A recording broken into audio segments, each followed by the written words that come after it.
Hello Aquarius, and welcome to your April 2023 astrology forecast. Now this video is for Sun, Moon and Rising Aquarius. There will be a link down below if you'd like to book a reading, as well as a link for appreciation of these videos. Now let's get into the month of April, shall we? April is an interesting month. We have a solar eclipse, right? And this is a powerful solar eclipse, and eclipses are points of transformation. So we'll have a solar eclipse in April, and we then will have a lunar eclipse in the month of May. So what happens during eclipse season is important to pay attention to, because it takes us into the next 6 months, right? We also have a Mercury retrograde happening in the month of April. And Mercury retrogrades are known for miscommunication, misunderstandings, confusion, also past experiences, delays.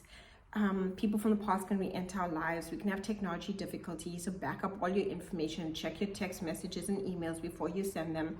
Delays when going to appointments or travel delays, so be prepared for that. We can also feel a bit more exhausted during Mercury retrograde.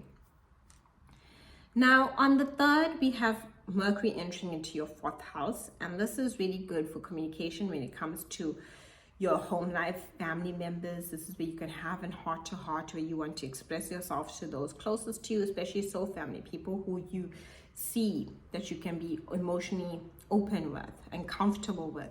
You'll be sharing a lot more. This will be a time for sending that email, sending that text message to family or soul family. You'll also be looking at information maybe from past experiences, pulling out the old photo album, looking at your emotional roots and how far you've come.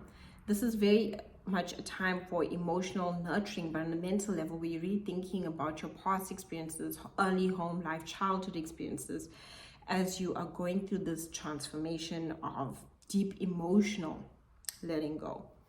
On the 5th, 6th, we have a full moon in your 9th house. This is great for expansion, changing your beliefs.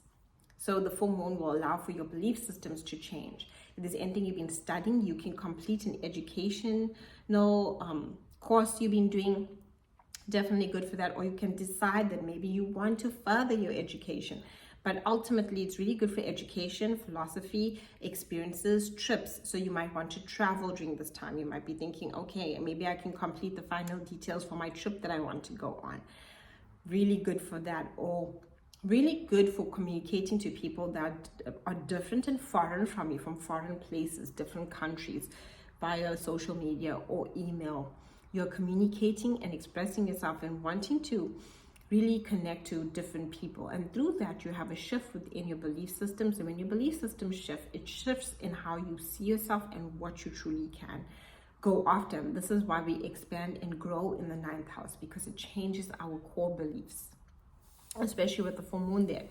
On the 11th, Venus will be in your 5th house. This is great for romance, whether you're single, really good for meeting new people. And if you're in an existing relationship, right, this will be a great time for you to with Venus especially. It's really good for romance. It's really good for meeting someone new. It's really good for having a beautiful relationship within an existing relationship, having fun, pleasure, creativity. If you're an entrepreneur, really putting out anything entrepreneurial, your creative energies forward. Or even if you're working in a group, you'll be thinking of creative ways at work in order to work through challenges at the time. But this is the place of creativity and children and younger people. So if you have children, you'll be wanting to do some things with them.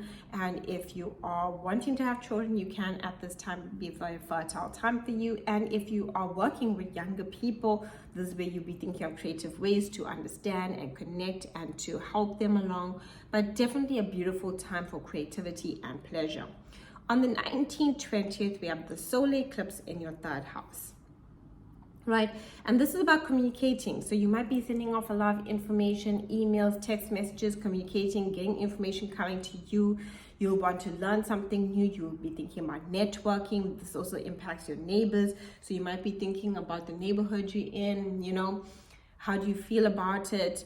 All of those things. You could be running a lot more errands, getting your to-do list done. But definitely a time where it's a busy time for communication. That solar eclipse, new moon, lots of communication. You might want to communicate to people, people will be wanting to communicate to you, but communicate and express yourself is the idea of this energy. On the 20th, we have the sun entering into this 4th house, and this is really good for focusing on your home and family life a lot. But on the 21st, Mercury goes retrograde in this 4th house until the 14th, 15th of May. So this can bring miscommunication, misunderstandings, and conflict with family members. You might even find delays when it comes to moving home.